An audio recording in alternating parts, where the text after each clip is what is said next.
Throwaway because my family knows my main, and because the last thing I want is a phone call asking me to explain myself yet again. I'm 38, male, self-made in the boring way. I run a small software consultancy that solves unsexy problems for industrial companies. Inventory systems, scheduling, the stuff no one posts on LinkedIn unless they're trying to sell something. It pays well. My mortgage is tiny compared to my income. I max out retirement, buy the groceries I want, and once a year I take a quiet trip somewhere green with good coffee. Depending on who you ask, I either got lucky or finally figured out how to hustle. The truth is less glamorous. I learned early to track every penny and owed favor like it was oxygen. The joke, unfunny, but it stuck, was that I was born in debt. My parents made sure I knew it. You owe us everything, my mom would say while she stirred something cheap and salty on the stove. Food, clothes, school, the roof over your head. We didn't have to give you any of it. Don't forget. My dad didn't bother with speeches. He had tactics. There was a dry erase board on the fridge where other families might have put art projects. Ours had numbers. Utilities, groceries, gas. A line item called your share. I asked, once, why there was a your share when I was 13 and had no job. Because you cost money, he said without looking up from a stack of overdue notices he liked to fan out on the table so we could all see the red letters. People who cost money learn what that means. I learned. I learned in small humiliations and bigger ones. Field trip slips that never made it back to school because the fee was luxury. The librarian's hands hovering when I checked out books because my mom told her, loudly, that this kid will run up late fees like it's his job. The day I turned 14, my dad handed me an envelope with a post-it. Rent. It was a joke, I thought. A rite of passage. He smiled at my face, a tight little curl like he'd want something. $10 a week, he said. Electricity isn't free. You want hot showers? You pay your share. When I told my mom it wasn't legal to charge your kid rent, she sighed like I was being dramatic. Your father is teaching you responsibility. We didn't get that growing up. We're doing better by you. The math was always there. My mother saying, I carried you for 9 months, had my insides rearranged, and you can't even do the dishes the way I like. My father holding up a pack of brand cereal next to the store brand and asking me, you like expensive things? Where's the money? I cut coupons. I learned price per ounce. I got my first under-the-table job bagging apples at the farmer's market so I could pay rent and still have something left to buy a paperback. I hid the paperbacks because books were extras and extras meant lectures. You think we have extra money for your stories? My dad would say, turning the spine and reading the price out loud, slow, so I'd feel it. That's 4 days of rent. When I was sick, the calculus got cruel. I had a fever so high I hallucinated once. The ceiling was waves and the fan was a boat. Mom pressed a cool cloth to my head and said, we can't afford the ER. If we go, you're going to owe us for a long time. She said it like a joke, but it wasn't, and I nodded because nodding was cheaper than arguing. The next day, when I could sit up, there were 2 bowls of instant noodles and a speech about how the electricity had run all night because of the fan. So don't forget to add that to your balance. I didn't forget. I started a notebook. Tiny, black cover. I wrote down everything they said I cost. Then I wrote down the things I did that made their numbers smaller. Mowed the lawn, saved them $20. Watched my little cousin, saved them $40. Didn't go on the 8th grade trip, saved them $125. I was 13, then 14, then 15, doing double entry accounting for my own existence. They liked to tell me I was ungrateful. Gratitude meant doing exactly what they wanted when they wanted it, with a smile. If I cleaned the kitchen but missed the stove backsplash, I was half-assing and wasting our investment. If I got an A but not an A+, I was throwing our sacrifices in the trash. Real love came with a receipt. Hugs had commentary. Come here, my mom would say, opening her arms, and when I stepped into them she'd whisper, what are you going to do for us when we're old? My father's version was quieter but meaner. He'd pass behind me while I did homework and tap the page with a nicotine-yellowed finger. Make it worth it, he'd murmur and move on, leaving the smell of stale smoke and the panic that I was failing at something I didn't understand. I wasn't perfect. I was a kid who learned to smile with his teeth and not his eyes. I lied sometimes to keep things. I told them school covered the cost of certain supplies when it didn't.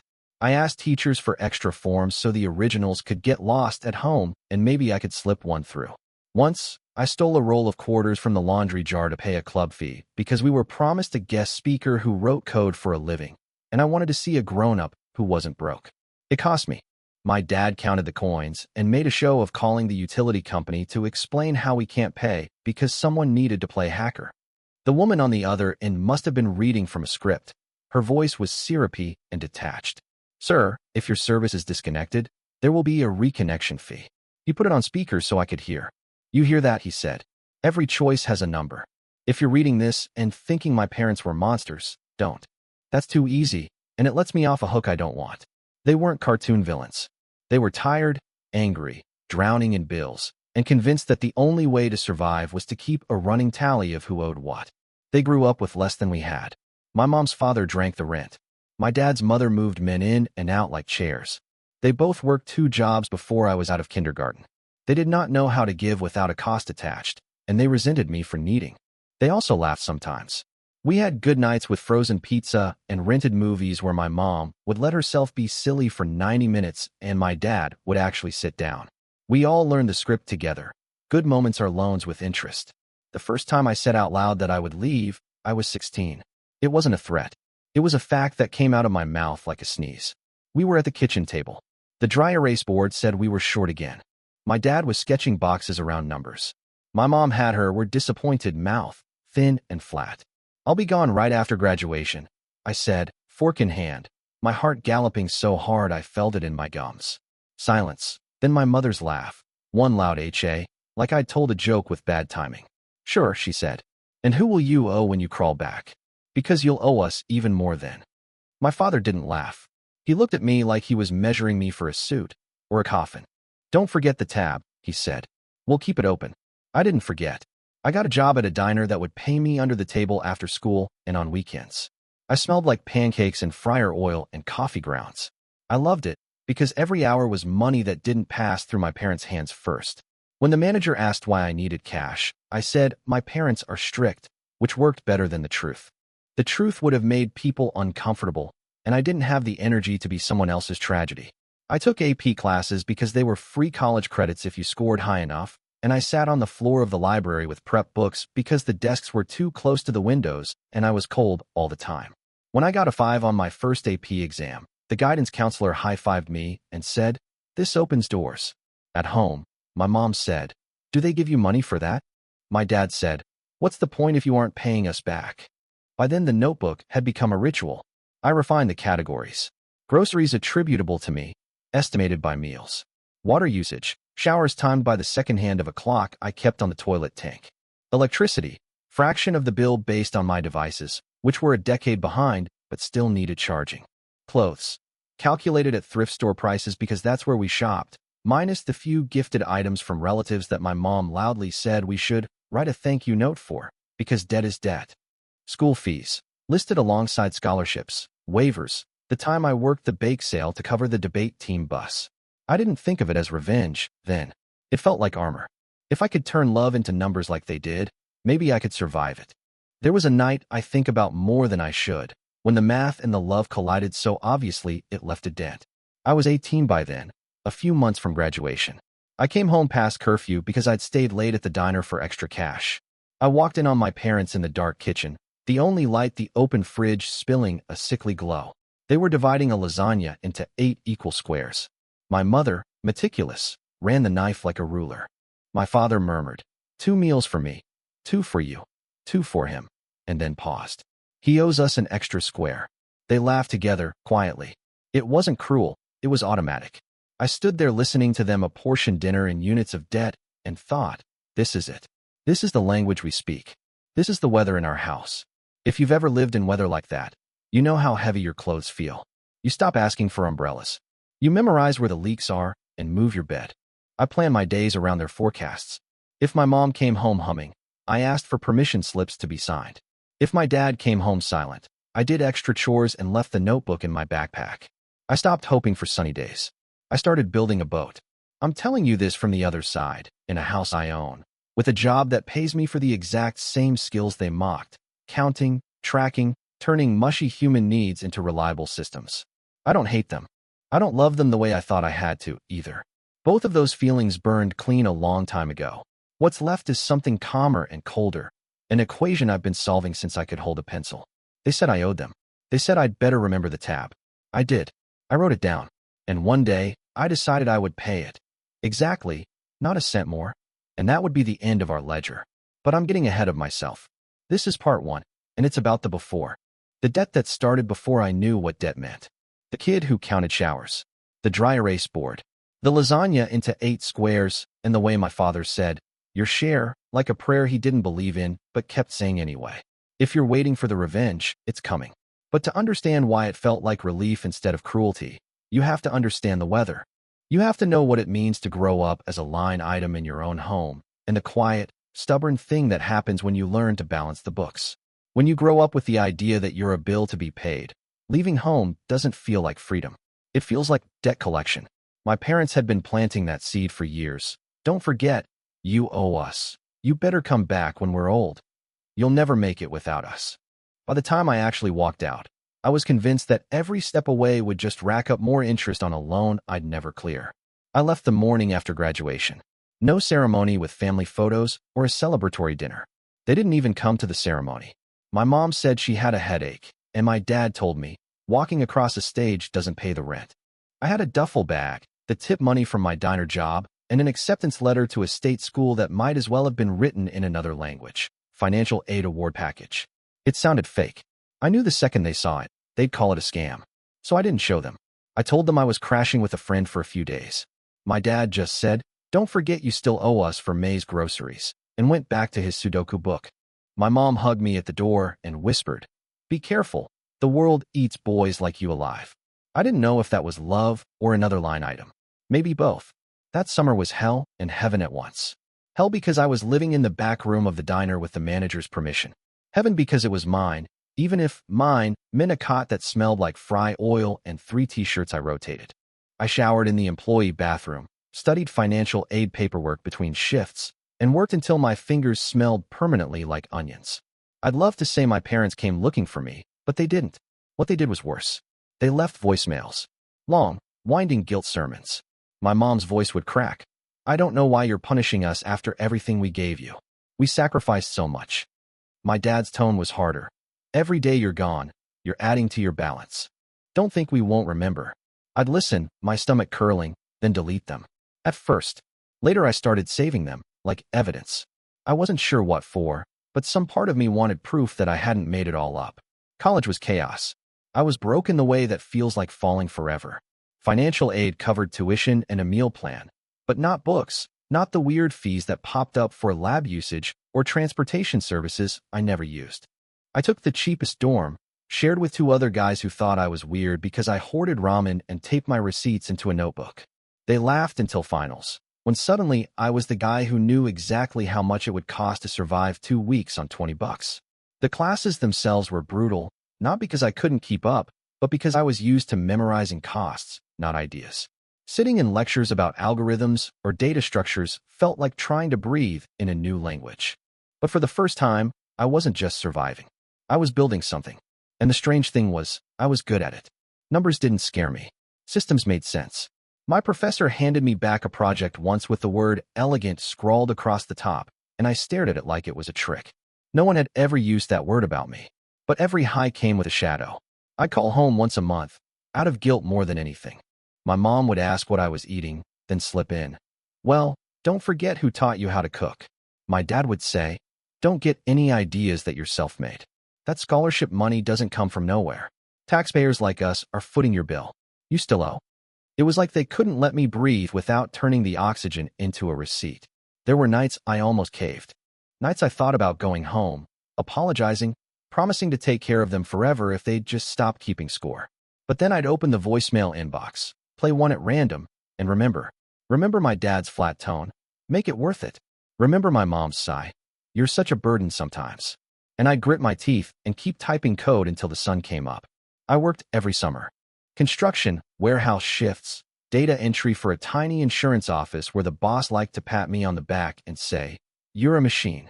Each paycheck was oxygen. I lived on campus year-round to avoid going home, sometimes in half-empty dorms where the silence was so loud it felt like a punishment.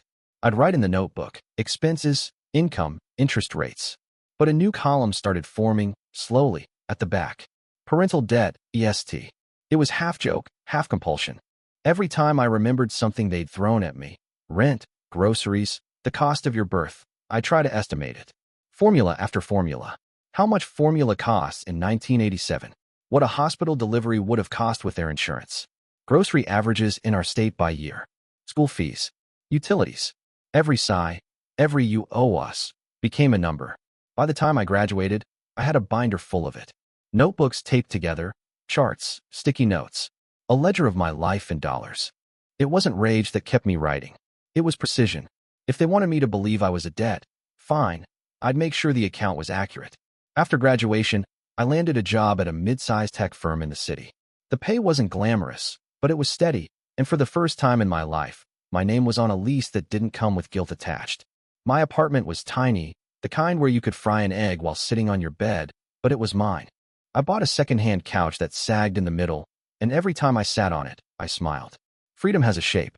Mine looked like chipped full leather cushions and a front door no one else had the key to. My parents visited once. I hadn't invited them, but somehow they showed up. My mom cried when she saw the place, but not the good kind of crying. All this, and you couldn't even have us over for a housewarming. My dad wandered around opening cabinets, inspecting like a landlord. You're making money now, he said. Don't forget who got you here. That night, after they left, I sat at the sagging couch and opened the binder again. Added the cost of lasagna ingredients for 18 years, because my dad once told me. Do you know how much money we spent feeding you? Yes, I thought. Yes, I do. The years blurred. I moved up at work. I learned to negotiate, which felt like translating my parents' constant debts into adult currency. You pay me this much, I give you this output. Clean. Measurable. No guilt. I started consulting on the side, small contracts that paid better than my salary. I tracked everything, every cent, every invoice. And all the while, the parental debt column grew. More accurate, more refined. Not fantasy anymore. Calculated with inflation, adjusted for the actual years, cross-checked with government data. By 30, I was out earning both my parents combined, even in their best years. I drive past their town sometimes, on my way to client sites, and feel my chest tighten. They still called, less often now, but the script never changed. My mom. We're not getting younger, you know. Who's going to take care of us? My dad. Don't forget the tab. And every time, I'd look at the binder, at the number circled in red on the back page. A total that represented every sigh, every guilt trip, every lasagna square. I didn't know when or how, but I knew one thing with absolute certainty. Someday, I would pay it. Exactly. Down to the cent. Not out of love. Not out of hate. Out of math. Out of survival. Because the only way to close a ledger is to balance it. And I'd been preparing to do just that since I was 13 years old, staring at a dry erase board with your share written at the bottom. I think people imagine revenge as fire, rage, explosions, screaming matches. Mine was arithmetic. It began with the binder, the pages that had followed me from dorms to apartments, with coffee stains and crumpled corners, numbers written by a kid who was too scared to ask for a second bowl of cereal. But when I turned 31, I started treating it like an actual project, something that deserved deadlines, structure, spreadsheets. The trigger was small, stupid even. My mom called to wish me a happy birthday. Her voice was thin, whiny in the way it got when she wanted to slip a knife between my ribs. 31. Can you believe it? We kept you alive that long. You better start thinking about how you're going to repay us when we can't work anymore. It should have rolled off my back. By then, I was billing clients at rates that would have made my teenage self's head spin. I had a savings account, investments, my name on property deeds. But those words hit like they always had. You owe us. And instead of anger, I felt calculation click into place. If they wanted repayment, then fine. They'd get it. Exactly. Not a penny more. That night, I opened my laptop and built the first version of what I would later call the ledger. A spreadsheet, broken into tabs: food, housing, utilities, clothing, medical, miscellaneous. I cross-referenced every figure I could find. The USDA's historical average cost of raising a child for the years 1987 to 2005. Local electricity rates archived in old newspapers. Average water bills by household size. Gasoline prices. Rent in our zip code when I was a kid. Everything was adjusted for inflation because my parents would have demanded current dollars. Food was tricky.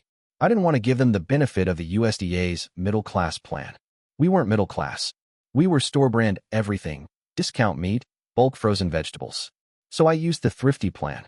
Then I subtracted the meals I missed, the field trips I couldn't go on, the nights I skipped dinner because there wasn't enough, the lunches I covered myself once I started working. I remembered the lasagna squares and accounted for those too. 3 equal portions instead of 4, adjusted over years. I cut their grocery total by 15%. Fair. Housing came next. I found records of rental listings from the early 90s in our town, calculated average monthly rent for a 2-bedroom, and divided by 3. My share. I added utilities the same way. Average electric, water, heat, again split by 3. I could hear my dad's voice. Hot showers aren't free. Fine. I'd pay for every one by the minute. Clothing was laughable. We lived at thrift stores. I pulled historical Goodwill pricing where I could, estimated $50 a year. Subtracted the hand-me-downs from cousins, which my mother liked to say didn't count as free because someone had to pay for them once. Still, I counted them at $0. Medical? That one stung. I listed the delivery, hospital stay, vaccines, doctor visits. But I also subtracted the times they didn't take me. The fever hallucination night, the skipped dentist appointments that left me with cavities I paid to fix myself in my 20s. They loved to remind me. Do you know how much it cost to get your teeth straightened? I did. I had the number. I also knew they'd stopped paying halfway through and the orthodontist had hounded me in college for the balance. So I credited myself that. Miscellaneous covered the guilt trips, school supplies, rent they charged me as a teen, interest on the laundry quarters I'd stolen. I included it all. Then I subtracted scholarships I earned, jobs I worked, hours I babysat cousins for free because family helps family. It took months. I'd sit at my desk after client calls and tweak formulas, adjust CPI inflation calculators, check against archived government data. It felt like building a cathedral out of receipts. Precise, cold, almost holy. When I finally tallied it, the number glowed on the screen. $68,743. 26. That was their investment.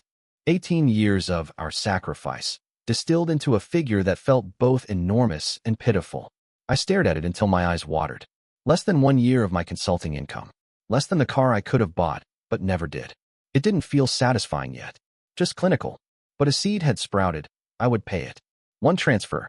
One note. Closure. In the meantime, life kept moving. My business grew. Clients recommended me to other clients. I built a reputation for being the guy who could take chaos and turn it into clarity, who could say, here's what you owe, here's what you're owed. Ironic, I know. The very skills my parents weaponized against me had become my bread and butter. They kept calling, too. My dad's health was slipping.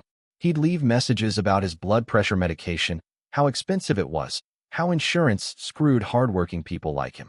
My mom's tone shifted between pleading and guilt. We raised you, and now you're too busy to even visit. I never promised them anything. I learned not to. But I listened. Saved the voicemails. Added notes in the spreadsheet. Future attempt to collect. One Thanksgiving, I caved and went home. Just for a day.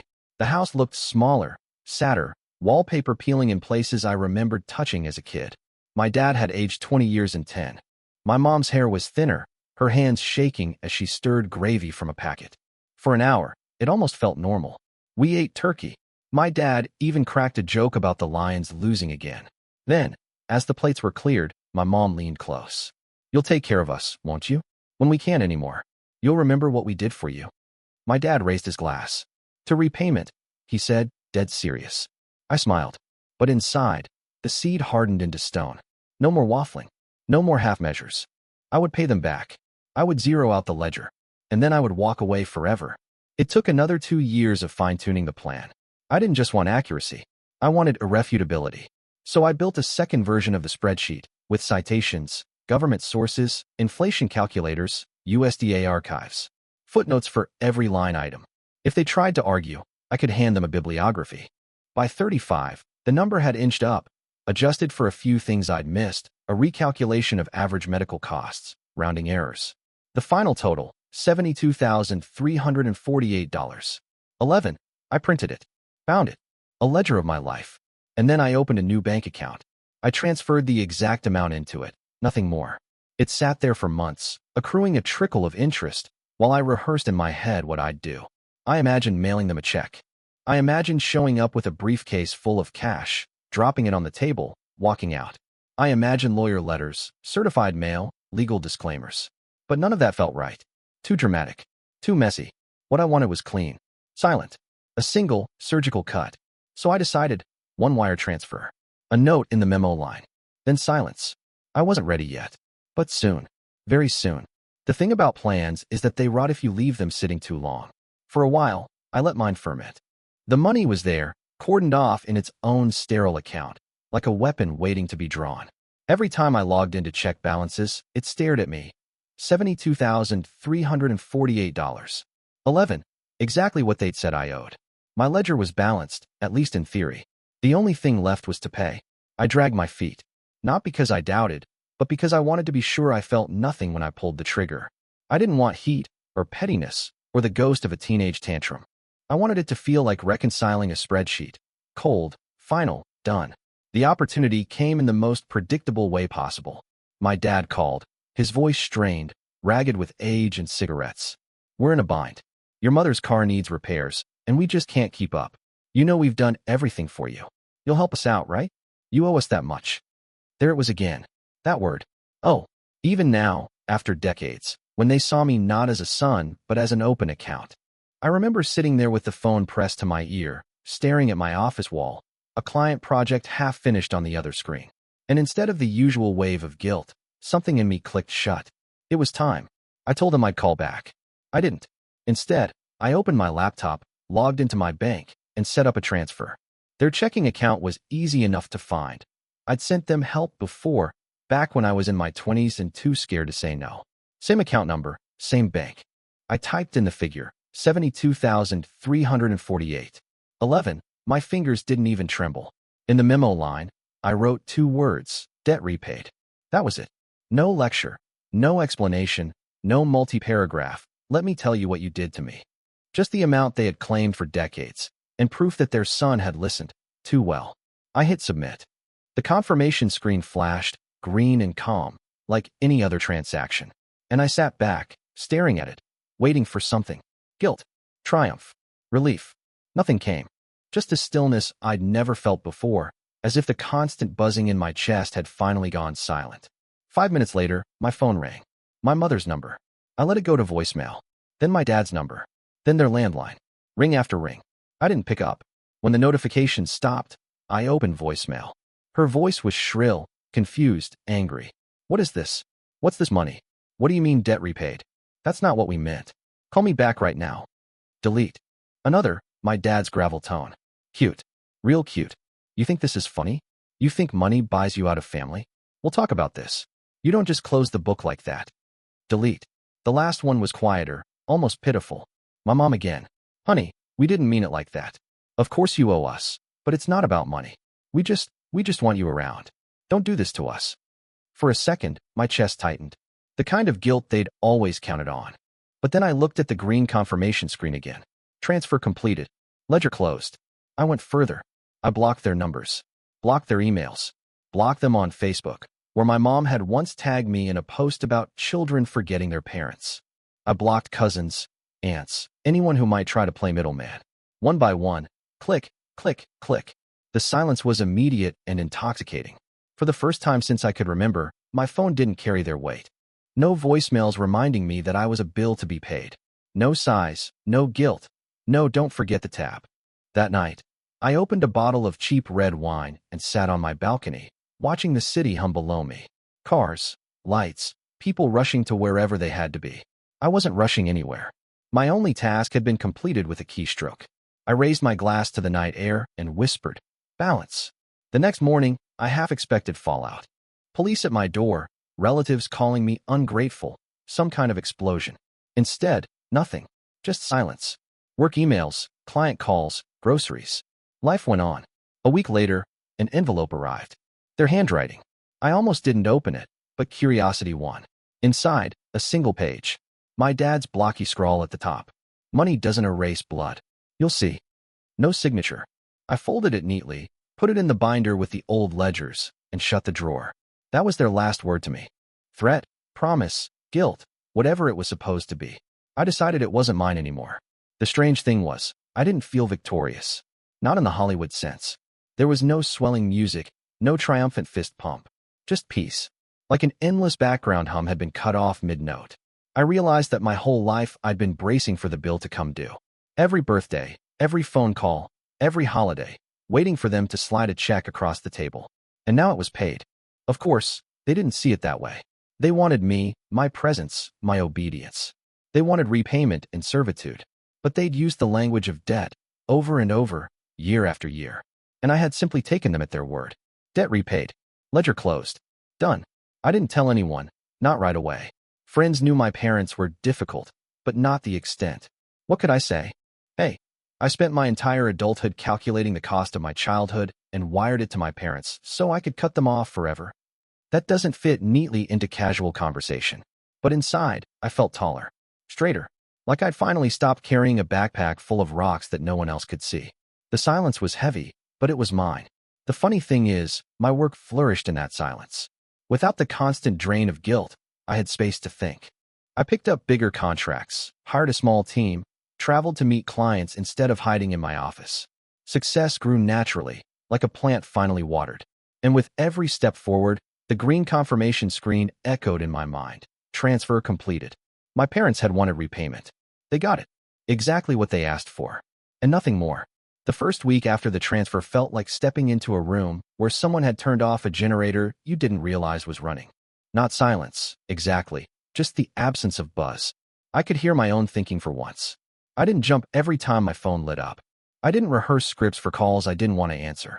I made coffee and actually tasted it. That's how small it was, and how big. Then the attempt started. Blocked numbers became new numbers. Unknown callers, potential spam, local area codes. I let them all slide into voicemail. The transcriptions read like a family group chat in a house on fire. Call your mother. Cute stunt. This is your Aunt Gina. Your mom is sick with worry. Whatever fight you're having, be the bigger person. Who do you think you are? One of my cousins found an old email from years back and tried that route. The subject line was, "Hey man," like we'd been grabbing drinks every week instead of not speaking for a decade. The body was paragraphs of soft pressure. They're old. They did their best. It's money. Family is forever. I closed the tab and went for a run. Running used to be punishment in gym class. The wheeze, the stitch in your side, the coach and a visor yelling because kids never move fast enough to prove they want to be there. Now it felt like a moving meditation, feet slapping pavement in steady rhythm, my breath an honest metronome. I'd pass a row of townhouses where the same dog barked at the same mailman every morning and think, how many years was I a dog at the window? All noise and no door. The answer didn't matter. The door was open. On day 10, a letter arrived with a law office's letterhead. Not the law office, a one-man strip mall shop with a name that sounded like a punchline. The letter was pompous and vague. Our clients demand their son honor his obligations, and ended with something that made me laugh out loud. Consider this a formal notice of intent to pursue filial responsibility. I sat there with the paper between my fingers, breathing through a grin I couldn't hide. I called a real attorney. Not to escalate, just to check my footing. I read the letter to her over speakerphone. She listened, made a bored sound, and asked what state my parents lived in. When I told her, she hummed. We do have a law like that. It's mostly a fossil. It doesn't apply in the way they think. And even if they tried, it would be about actual need and your capacity, not repayment for raising you. Also, I heard keys clicking. Your transfer memo was debt repaid? Cute. Not legally binding either way. You're fine. I thanked her and hung up feeling lighter, not because of the "you're fine," but because the habit of checking, of confirming I wasn't about to step on a trap, was finally serving me instead of corralling me. A week later, my doorbell rang. I watched the camera feed on my phone. My mother stood on the landing, hands clenched around her purse straps, my father leaning on the rail, thinner than the last time, the shape of a man who used to loom and had shrunk into a rumor of himself. I didn't open the door. She spoke to the doorbell like a person. I made your favorite. The casserole with the crushed chips. You used to love that. She lifted a foil pan to the camera. The grease had already stained through. My father didn't look up. He said, "Open the door, son." Not loud, not angry, flat, like an order he knew might not be obeyed. I put the phone on the counter and made tea. It felt cruel. It also felt like breathing. A full minute, then two. On the feed, my mom's shoulders slumped. She set the casserole on the step, whispered, "This isn't funny," and reached for my father's elbow. They walked away slow, two figures sliding downhill. The foil pan sat shimmering in the afternoon sun like a dare. I opened the door and carried it to the lobby trash. It was heavier than it looked. I didn't look inside. The old me would have spent the night in circles. Maybe they're changing. Maybe this is a peace offering. Maybe I'm unreasonable. The current me washed the tea mug, wiped the counter, and went back to work. Work, by the way, did something strange in the aftermath. It got easier. I'd always been good. I got dangerous. The same muscle that had tracked pennies and guilt morphed into a clean, unnerving ability to say no. Scope creep used to chew me alive because I thought saying yes to everything made me safe. It felt like childhood, where every no came with a bill. Post-transfer, I wrote tighter contracts. When clients tried to add a little extra, I sent change orders with exact pricing and timelines. I didn't apologize. My calendar thinned, my rates climbed, my sleep evened out. The calls kept trying to find cracks. A Facebook message from a profile with no photo, coward. A new email, you can't block blood. A text from an unknown number. A photo of the ledger I'd printed, the bound version with tabs and footnotes. I stared at the picture until my scalp prickled. The caption was, "Is this how you see us?" No name. I'd given a printed copy to no one. I checked my office. Drawer closed, lock intact. That left one possibility. They'd opened the envelope I'd mailed months before with my last happy birthday card, where I'd tucked a single page, a summary of the total and the footnotes. Not to warn them, to prove to myself I could send something without bracing for impact. The summary must have been their treasure map, the thing that made their debt into something they could physically resent. I deleted the text. I put the phone down. I made a sandwich. These details matter because the smallest ordinary acts used to be impossible. Making a sandwich while your nervous system screams, "Answer them," or else is rebellion. Chewing is triumph. I started building new rituals. Sunday mornings, I walked to the park with a cappuccino and a book I didn't hide. In the afternoons, I took a class, finishing carpentry, because I'd always wanted to build a table with my hands and watch it hold its own weight. The instructor was a gentle giant who called everyone buddy and measured twice. Cut once without preaching like it was a sermon. Wood doesn't guilt you. It either fits or it doesn't. If you mess up, you don't owe the board an apology. You cut a fresh piece. Friends noticed the change before I did. "You look taller," once said. I laughed. "I'm the same height." He shook his head. "No, I mean, you seem like you're not braced for a punch." I told him about the transfer, the memo, the blocking. He whistled low. "That's gold." I nodded. "It's clean." He thought about that. Clean is better. There were bad nights too. My brain is not a switch. I had dreams where my phone filled the room like a siren, where I was 8, 12, 17, and my father was tapping a bill with his finger, and my mother's hug was a whisper. "What are you going to do for us?" I'd wake up with my jaw sore from clenching. I started keeping a glass of water by the bed and a post-it on the lamp. Debt repaid. It looked petty, even to me. It also worked. I'd sip, read the words, and feel my breath come back. One afternoon, a neighbor flagged me in the lobby. "There were 2 people asking for you. Older. Said they were family." She looked nervous. I told them you weren't home. I thanked her and added the building staff to my quiet list of people who had my back. Later, I slipped a thank you card to the front desk with a coffee gift card inside. Reciprocity, but not a ledger. Gratitude without a receipt.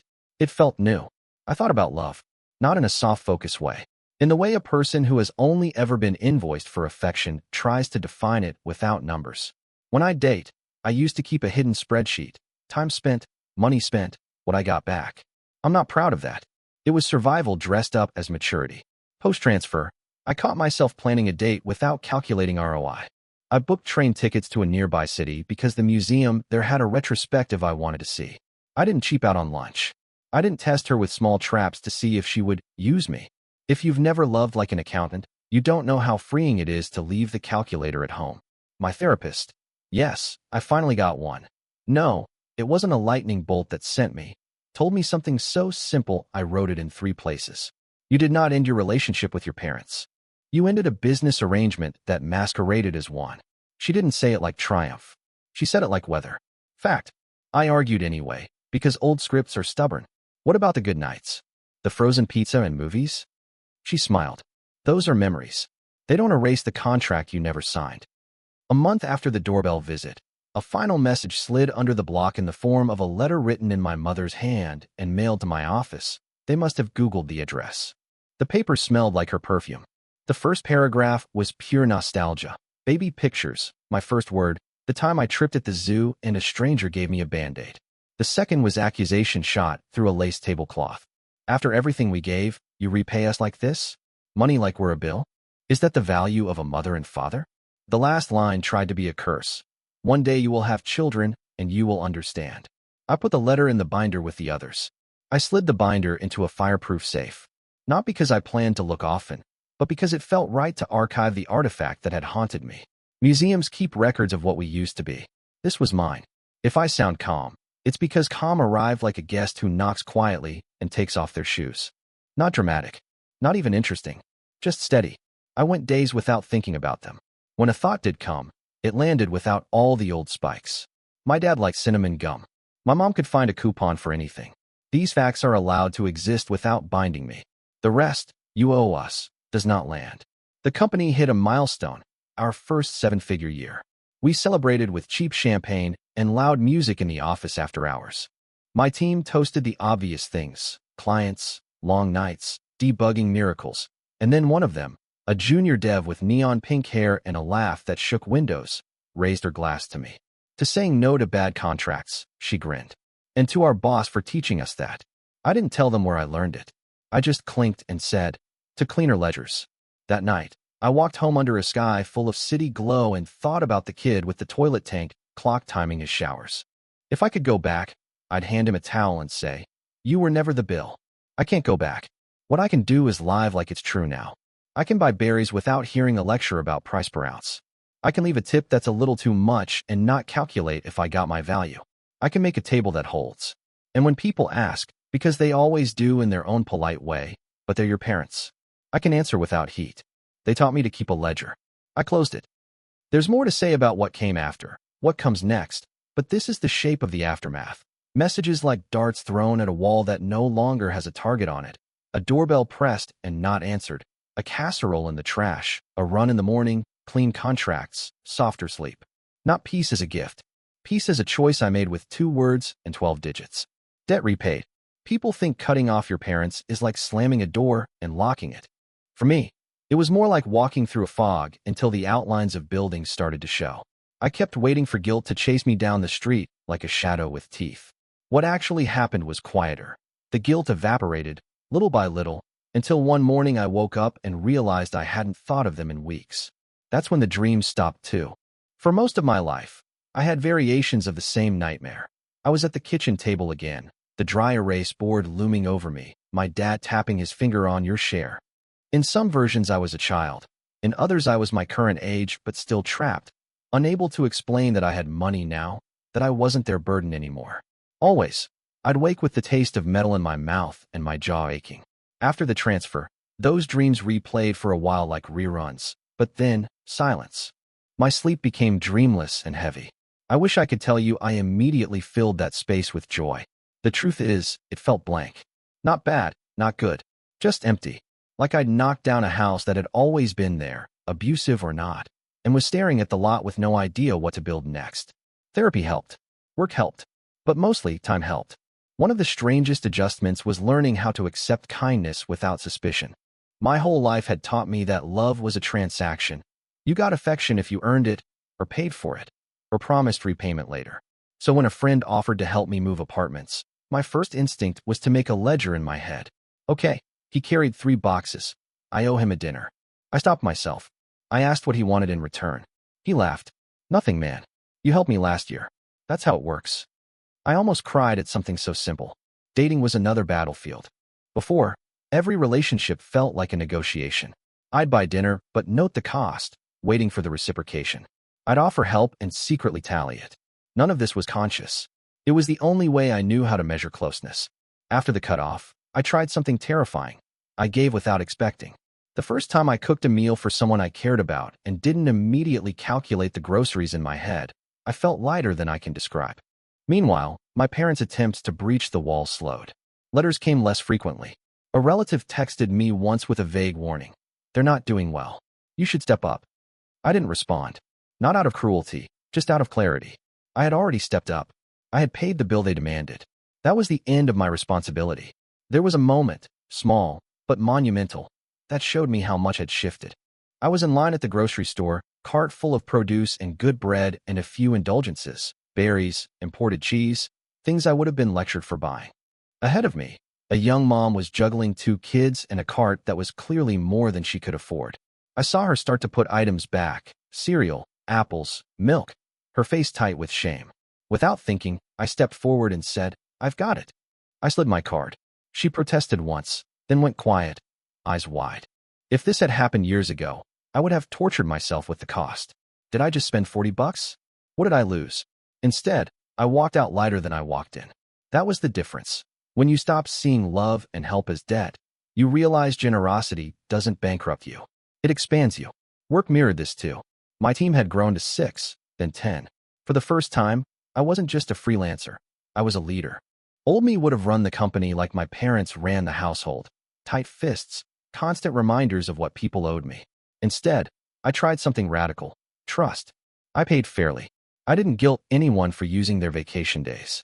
And in return, the team gave me loyalty without being asked. It stunned me how simple it was. My parents had always acted like respect had to be squeezed out of people like blood from a stone. Turns out, if you treat people like humans, they choose to stay. I won't pretend there weren't temptations. A part of me wanted to write back to one of those guilt letters with the spreadsheet attached, footnotes and all, just to twist the knife. Another part wanted to call my mother and say, "See, I'm fine without you." Better, actually. But I didn't. Revenge was already complete. Everything else would just be reopening the wound. The cleanest revenge was silence. Sometimes, silence isn't even about them. It's about me. The absence of noise, of demands, of "you owe us." That silence gave me the space to hear other things. A colleague's laugh, the hum of a city at night, the way my own breath evens out when I'm not waiting for the other shoe to drop. The most unexpected part was this. Closure didn't arrive like a firework. It arrived like a steady tide, slowly erasing old footprints in sand. One day, I realized I hadn't checked the blocked list in months. One day, I noticed the binder in the safe no longer felt radioactive. I could touch it, file it, and put it back without shaking. And one evening, over dinner with friends, someone mentioned their parents in passing. Annoyances, quirks, the usual. I listened, waiting for the sting, the reflexive ache of loss. It didn't come. I laughed at the story, clinked my glass, and thought, so this is what freedom feels like.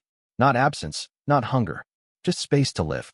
People ask me now what family looks like since I cut off the 2 people most folks mean when they use the word. I don't give big speeches. I point to the table in my dining room. I built it last winter in the carpentry class. White oak, breadboard ends, legs joined with mortise and tenon like the instructor taught. It's heavy in the good way. On the underside, in pencil, there are signatures. Friends, my team, my neighbor who waters plants when I travel. After we ate a potluck around it for the first time, I handed them the pencil and said, "Sign the support beam. If you eat here, you're part of the structure." No one made a joke about debt. No one asked what they owed me. They laughed, crawled under, and added their names. That's family. People whose weight you're glad your table holds. I've become careful with words I grew up hearing as threats. Help. Oh, gratitude. I keep a small notebook, not a ledger this time, just a place to write phrases that I want to mean differently. On one page I wrote, "Love is not a receipt." On another, "A gift is not an invoice." It sounds corny, I know. It helps. There are still ripples. One morning in late spring, Aunt Gina called from a number I didn't recognize. I answered by reflex, half asleep. "It's your aunt," she said, and then, without breath, "Your father had a stroke. Your mother asked for you." The word "asked" sat there, sticky. A younger me would have put on shoes, rehearsed apologies, booked a ticket with hands shaking. The current me stood at the window and watched light move across the buildings. "I'm sorry he's ill," I said. "I won't be coming." There was a beat like a missed step. "You can't be serious," she hissed. Blood. I didn't defend myself. "I hope he recovers." I repeated it until she hung up. I took a long walk after that. I expected to feel monstrous. What I felt was sad in a quiet way. The same sadness you feel reading the last chapter of a book you didn't enjoy, but finished anyway out of stubbornness. Compassion isn't the same as contact. I can wish him well without re-entering a contract I never should have been signed to. I can say I hope he heals, and also I'm healed enough not to go back. Both can be true. At work, I pulled the team into the conference room and told them to take the afternoon. "Go outside," I said. "Touch grass. Tell someone you like their shoes." They blinked at me. I told them why. Not the whole story, just the outline. "A relative is sick." I'm choosing not to rush back to a place that hurt me. Sometimes the kindest way to treat yourself is to keep a door closed. My junior dev with the neon hair gave me a look I recognized, a blend of relief and hunger. After the meeting, she lingered. "Can I ask you something not work?" she said. I nodded. "My mom, she's always borrowing money. I feel like a monster when I say no." I said, "Decide what you give as a gift. If it's a gift, it's done when you hand it over. If it's a loan, have a contract like a bank and expect to lose the relationship. Choose on purpose." She wiped her eyes and laughed. "You should write that down." I had. In the little notebook, give like you mean it or don't give at all. I make small pilgrimages to places that once made my chest hurt. The library where I timed my studying to avoid going home. The diner where I bagged sugar packets and learned to move faster than fear. I leave a 20 in the tip jar without counting my coins. Once, I drove past the old house. The oak in the front yard had swallowed the crooked nail where we used to hang a plastic ghost at Halloween. The paint peeled in strips. I parked down the block and sat with the car off, hands on the wheel, watching the front door like it might open and spit me out as a teenager again. No one came or went. After 5 minutes, I turned the engine back on and left. I didn't need a scene. I needed proof that the house could exist without pulling me inside it. I am not interested in rewriting my parents into saints or villains. They were complicated people who measured survival in units, like sacks of flour. Their love was rationed because theirs had been. I can hold that truth without romanticizing the harm. Scarcity taught them to invoice affection. Scarcity taught me to understand interest and principle better than most bankers. It also taught me to spot abundance when it finally appeared. An extra hour of sleep, a fridge with berries I don't apologize for, a friend's text saying, "Come over, I made too much." I don't know for those. I say thank you. Sometimes I bring dessert. Not because the ledger demands it, but because joy likes company. I started a scholarship. That sounds bigger than it is. It's a line in my budget that goes to the Community College Foundation for students who took on adult bills too early. The only condition I insisted on was this: no thank you letters sent to me. They can write to the school if they want. They don't have to perform gratitude. I told the coordinator, attach no strings. The money is for them to breathe. She teared up. I did too, a little, alone in the parking lot afterward. Not because I'm noble, because I know what air feels like after years of debt smell. I've also been writing letters I don't send. One to my mother that says, "You were funny when you let yourself be. You laughed with your whole face, and it made me think for a second that everything could be easy. I wish you'd believed you could give without keeping a list." One to my father that says, "I learned how to build a table with clean joints. You would run your hand along the edge and search for a flaw to name. There are flaws. They don't need naming to exist. The letters are not for them. They are for the version of me that still sometimes waits for a knock." There's a woman, too. We met at that museum trip I took without calculating returns. She was staring at a piece of conceptual art I did not understand. A stack of chairs painted the same color as the wall. "I like how stubborn it is," she said. "It refuses to be furniture." I laughed too loudly, then admitted I was mostly there for the cafe. We've been slow. The slowness is not fear, it's respect. She knows the basics. She knows there's a safe in my closet with a binder in it, and she knows I almost never open it. She hasn't asked to. When she comes over, she signs the underside of the table with a tiny star next to her name. Once, I caught myself thinking, what will this cost me? And then the thought dissolved like a sugar cube in coffee. It felt like a small miracle.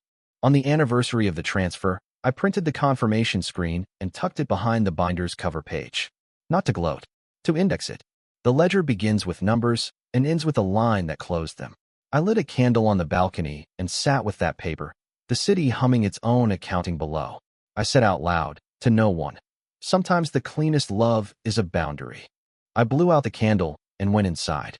Now, when people romanticize forgiveness as the only noble end to a hard story, I don't argue. Forgiveness is a generous word. Some days, I even feel it. Other days, I don't. But closure isn't the same as forgiveness. Closure is the feeling of a drawer sliding shut without sticking. It's paying exactly what was demanded and choosing not to browse the store again. I have a list taped inside my pantry door. Not prices. Rules for the house I own. It says, no one keeps a running tally. Gifts are gifts. If you need to track it, you can't afford to give it. Love is not leverage. Laughter is not a loan. Everyone signs the underside. I read it sometimes before bed like a prayer. Not because I'm afraid I'll forget, but because practice is how you keep muscles honest. I grew up with a different catechism. This one fits better. It has more air.